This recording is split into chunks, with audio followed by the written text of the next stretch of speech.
From the truckload quoting page within TMS, you can create a new shipment to instantly display your historical lane average alongside all of the market-leading rating intelligence tools. In just a few clicks, you can adjust the quote, add your margin, select your quote response template, and email an official quote right off to the customer from the same page. Request a demo today at tie-software.com to find out how TMS can optimize your quoting process.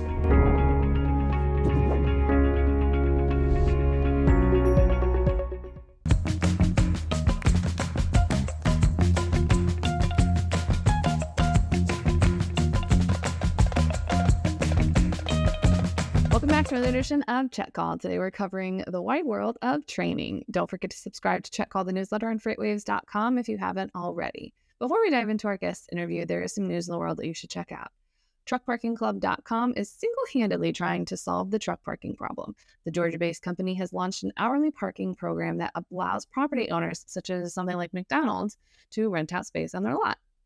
Basically, if a company has open spaces, they can rent them out to truckers by the hour through TruckParkingClub.com marketplace. Parking is obviously one of the number one issues for drivers. This is kind of a creative way to solve that.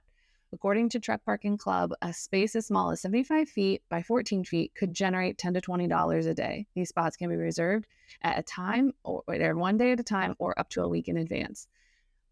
To me, this is a win. A win is a win. Companies are able to monetize their empty spaces and truckers are able to park. We love success and wins for everybody. This week's market is none other than Spokane, Washington. The home of the world's largest basketball tournament has brought another slam dunk in the way of reefer outbound tender rejections. Rejections in Spokane have been quite volatile for the past few weeks, yo-yoing between 5% and 27%. Big swings are infinitely harder to predict and accommodate. Typically, an index over 7 to 10% of rejections indicate an inflationary spot market, while anything above 10% signals tight capacity. Spokane might not have seen the sharp increases in spot rates due to its market size, but expect rates to be higher there than most other reefer markets in the United States. Today, we are joined by Nick Dangles, co-founder of Sync Logistics Training. Welcome back to the show, Nick. Hey, Mary. Thanks for having me on. Appreciate you having me on. I love it. This is one of the topics that we don't talk about all that often, and it's kind of becoming a little bit more popular, or at least it should be becoming more popular, and that is one of those very pesky topics of training. People have to learn how to do their job. It's no longer really the days of here's a computer, have a nice day, by the way, welcome. But before, I know we had you on the show before, but we didn't really get a good background on you last time. So why don't you give us a good background on why you started Sync? Absolutely. So my background is I've been in transportation for roughly 10 to 15 years now. The bulk of that was in brokerage. I'd say 3-ish years ago, I started a small consulting company called Kinetic, where I do some sales and marketing consulting for freight tech companies. But more importantly, for this conversation at least, we recently kicked off Sync Logistics Training, which is a training platform for freight brokers. And it's a joint venture between my company, Kinetic, and also the people at Metaphora, who you guys probably know. Just a couple people know Metaphora. It just rings a little bit of a bell. I would imagine, like, me and Ryan go back a long way. He's the guy who hired me into the industry originally. So I have him to thank or blame for a lot of things in my life right now. But yeah, it's a joint venture between our two companies. I would say there's probably more to blame than there is to thank, only because once you're in supply chain and transportation, you can't ever seem to get out. And, it's fine. Luckily, I've managed to get out of the day-to-day of brokerage. My icebreaker whenever I'm talking to a freight broker is that anytime I think I'm having a bad day, I just reflect on the fact that I'm not brokering freight anymore. And immediately everything gets put in perspective for me, Exactly. I mean, it's never someone calling you and as you're putting out one fire, someone else is like, hey, we have a problem over here. And you're like, this is fine. This is completely fine. Like every day is just that gif of the guy sitting in the burning room. Like, this is completely fine. And like my wife is super thankful now because I'm not taking 2 a.m. phone calls in the middle of the night because someone can't pay a lumper anymore. It's a night and day difference. It is. It's nice. And I will probably, if I can avoid it at all costs, I will avoid going back into that world because I very much like not getting awoken at 2 a.m. because someone can't check into a guard shack. Yeah. I mean, like, I make fun of it, but I genuinely had fun brokering freight. It's unbelievably stressful, but like, I come from a much different background. I used to be a lawyer in my 20s, and getting into my first freight brokerage job where it's fast paced, it's dynamic, it's everything law wasn't. And it immediately just clicked for me. I was like, you're going to pay me to do this. This is a job that I can legitimately do every day. So I make fun of it, but I still had fun. I do say that there are some times that I miss it, and I would love to go back for like a week just to do it, because like I know I still could, but it's the day to day, all day, every day that I'm like, I don't think I want to do that again. I catch myself sometimes wanting to, but then I think back about everything that you just mentioned, and I agree. It would be tough to go back full time. But if anyone needs a sub out there, just give me a call. I got you. I'll just sub in for a few days. I think you all, I think you also asked me like why we created Sync, which kind of ties into that, because training just happens to be something that brokers neglect a lot, and I mean that from both a new hire and a continuing education perspective. Like new hires, it tends to sometimes at one extreme be, hey, here's a load board, here's a phone.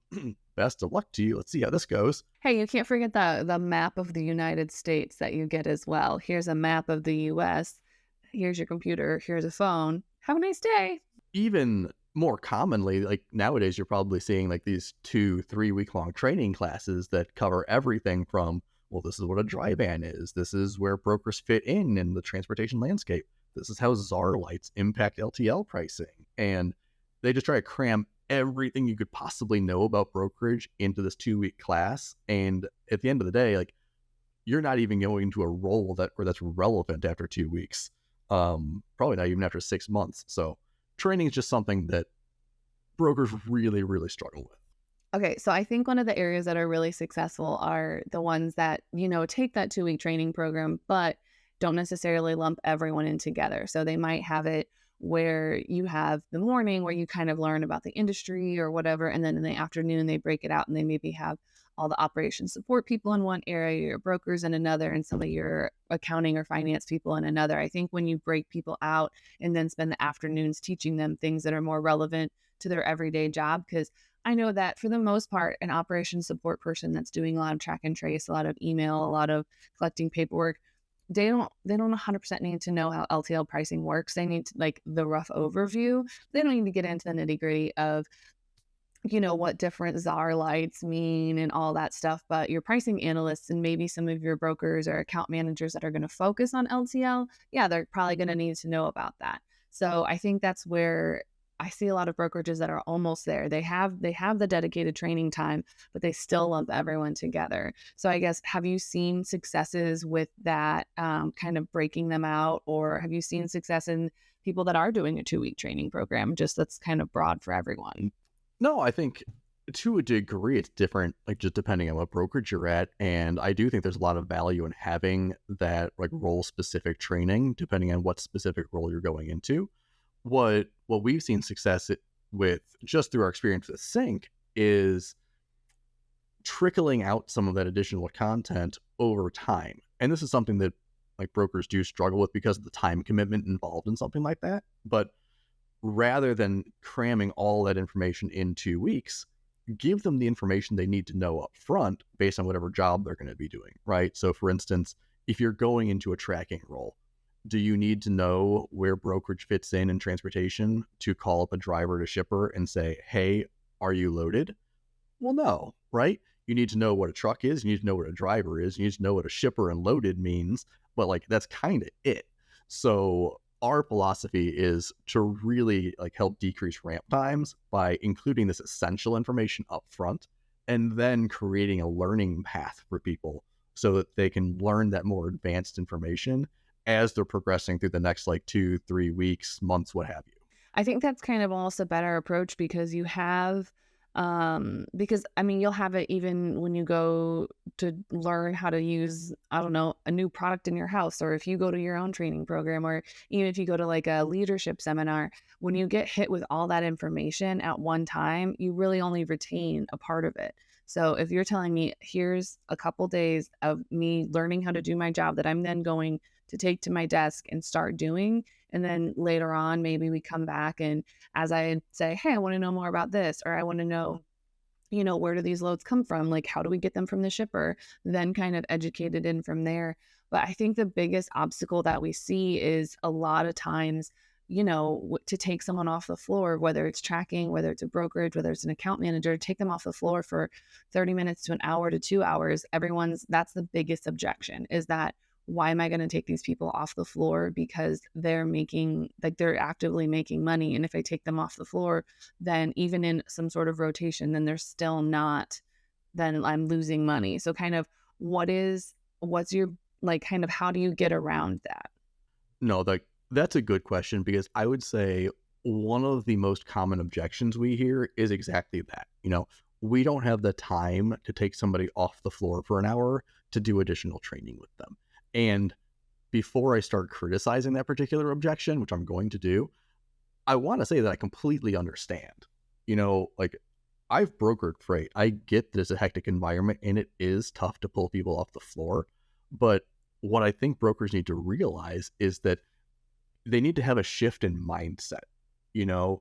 I mean, rather than focusing on present day so much, you need to really look at what the lack of training, what those implications are going to be in the future, right?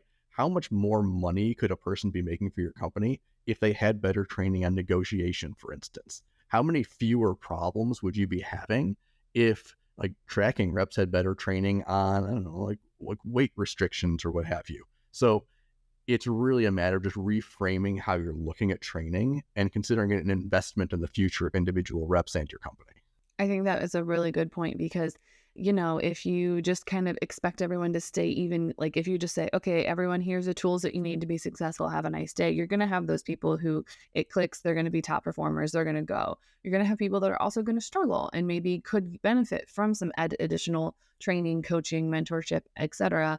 And if you have someone that's dedicated to do that, if you have a dedicated training person or someone that's able to jump in, then suddenly, those people that are suffering or it's not clicking right away, they're not just going to the top performer and bothering them. They're going to someone who's, knowledgeable and can, successfully train them and has the time to kind of coach them and make sure that they're thriving. Okay. Because freight brokering isn't for everyone. It's a pretty high-paced environment. It's a little stressful, and it's just not good for everyone. So if you have someone, I feel like if you have a good training program that maybe has consistent check-ins or something like that, you can identify when someone's not placed somewhere that has their strengths, and you can put them somewhere else, whether it's over at account management, operation support.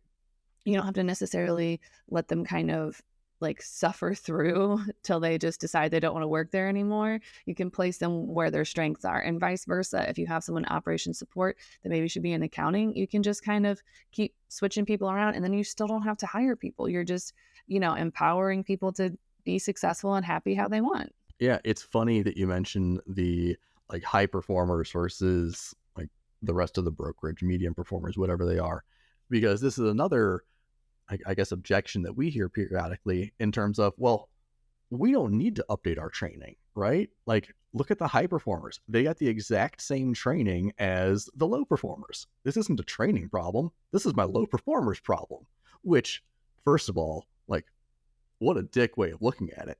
Am I allowed to say that on this podcast? Maybe, maybe not. Okay. But like, second of all, well, think high performers are really unique in that they're good at figuring things out on their own, so where your training has gaps, where you didn't give them the skills that they need in brokerage, well, they just figured it out, or they went out and they got the training that they needed somewhere else. They're the ones reading all of the sales books all the time. But think about what would happen if you actually gave better training to your low and your mid-level performers, right? What if you could actually elevate them through your training to the level of your high performers? At the end of the day, like, isn't that what you want? Higher performing employees who actually stick around your company? And like, training a lot of times is the difference maker for them. Absolutely, because not everyone's gonna have the gumption or the desire to go out and seek those additional training things. They're just gonna say, okay, well, here's my job. I'm not very good at it. I'm not really getting the resources that I need to be successful. So a lot of times, not, this isn't all freight brokerages, but a lot of them don't exactly have the best environments where I can stop and ask for help. So at that point in time, I'm more likely to turn around and leave than I am to go and seek additional training from within the organization. And I mean, that's just contributing to turnover, which is already extremely high for freight brokers, especially in like the first 6 months. Yeah, and I talk about like the value of training from a recruiting and retention standpoint a lot. I know Charlie Safro talks about this a lot too, so I sometimes steal her content. But like particularly in like the new generation coming into the industry, they really want professional development. You know, making money is awesome. Everyone loves making money. But at the same time, if you're making six figures, but your career's going nowhere and you recognize that, well, you're 25 years old, but in like 20 years, you can be doing the exact same job with the exact same skills. I mean, like that's a struggle for people from a retention perspective because they're not going to want to stay at that company. So like the moral of the story is really that if you want to attract good talent and retain that talent, like you absolutely need to train them. Absolutely. Or if training's not something that's feasible right now, which let's be honest, it should always be feasible, then you need to have some sort of career progression, career development, because like you said, if that person's sitting there for 10, 20, whatever years, like, yeah, sure, when you're 25 and just starting out, okay, maybe move from op support over to a brokerage or a broker role and you can get going.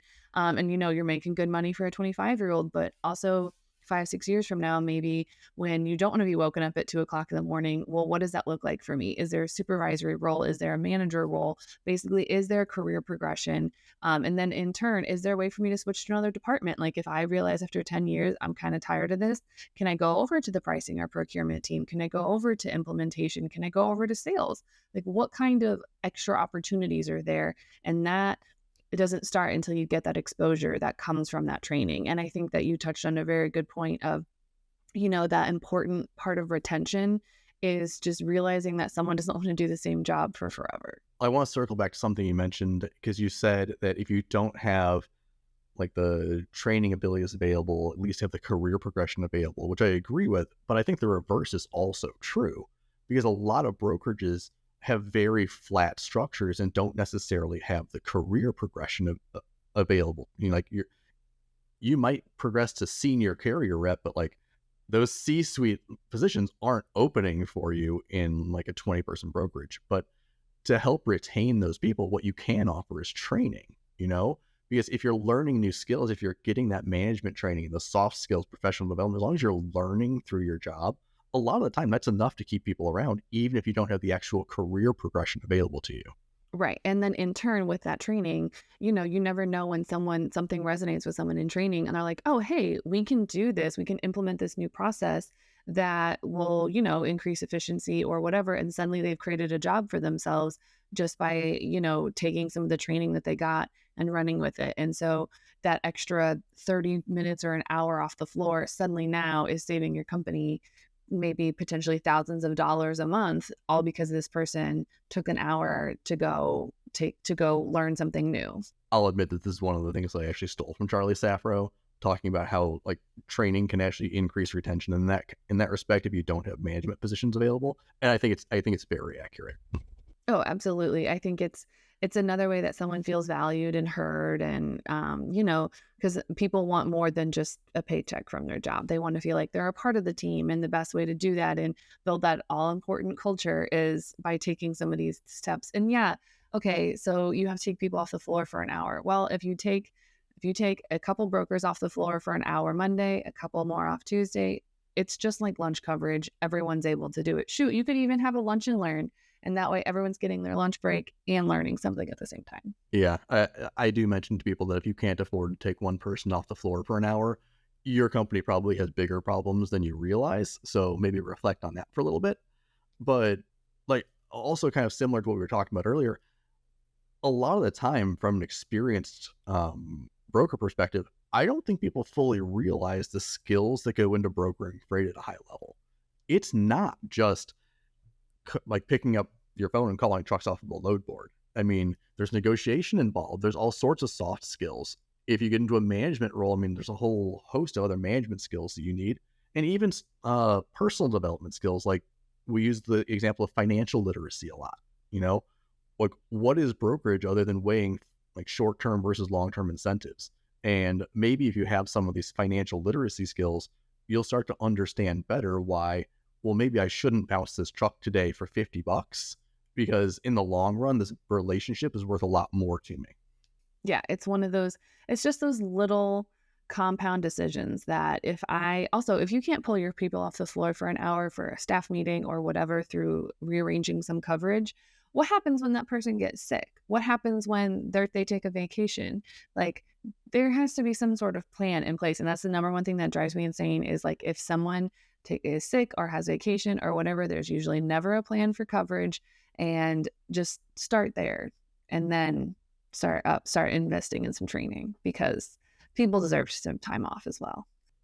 They do. It's like the lack of structure in brokerages is probably a whole separate conversation that we could have. We're building out a course actually on like customer profiles and SOBs. So if you're interested in like a good place to start, check it out. Yeah. So we're almost out of time, but I have 2 more questions for you. The first one is, what is your biggest piece of advice to someone that desperately wants to start training, but is maybe getting a lot of objections from some senior leadership? The biggest piece of advice for someone who wants to start training is, I would say it's really working on that cultural shift.